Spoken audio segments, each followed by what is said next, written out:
वार्ता समोर येते. सांगोल्याच्या राजकारणात मोठी पोकळी. माजी नगराध्यक्ष नवनाथ पवार यांचे दुःखद निधन. निर्भीड नेतृत्व हरपले, शहरावर शोककळा. सांगोला नगरपालिकेचे माजी नगराध्यक्ष व निर्भीड नेतृत्व म्हणून ओळख असलेले लोकनेते नवनाथ भाऊ पवार यांचे दुःखद निधन झाले. त्यांच्या जाण्याने सांगोला तालुक्यातील राजकीय व सामाजिक क्षेत्रात मोठी पोकळी निर्माण झाली आहे.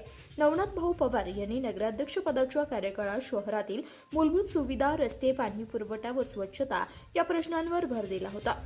सर्वसामान्य नागरिकांच्या अडीअडचणी सोडवण्यासाठी ते कायम तत्पर असायचे. त्यांच्या साधी राहणी, स्पष्ट वक्तेपणा आणि दांडगा जनसंपर्क यामुळे ते सर्वपक्षीय कार्यकर्त्यांमध्ये लोकप्रिय होते. प्रश्नांना थेट भिडणारे निर्भीड नेतृत्व म्हणून त्यांची ओळख होती. सोशल मीडियावर नागरिकांनी भावपूर्ण श्रद्धांजली वाहिली. आपण केलेले सामाजिक कार्य, आपले मार्गदर्शन आणि आपल्या उपक्रमांची प्रेरणा आम्हाला नेहमीच मार्गदर्शक ठरेल. आपल्या स्मृतीस विनम्र अभिवादन अशा शब्दात अनेकांनी भावना व्यक्त केल्यात. आपण आमच्या स्मृतीत सदैव असाल अशा भावना सुद्धा व्यक्त होत आहेत.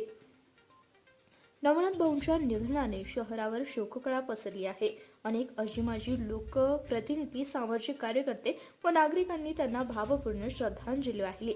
नवनाथ भाऊ पवार यांच्या पश्चात संपूर्ण पवार कुटुंबीय आहे. सांगोला तालुका नवनाथ भाऊच्या कुटुंबियांच्या दुःखात सहभागी आहे. त्यांच्या आत्म्यास शांती लाभो हीच प्रार्थना. CBS न्यूज मराठीकडून भावपूर्ण श्रद्धांजली. प्रतिनिधी शंकर काळे, CBS न्यूज मराठी, सांगोला.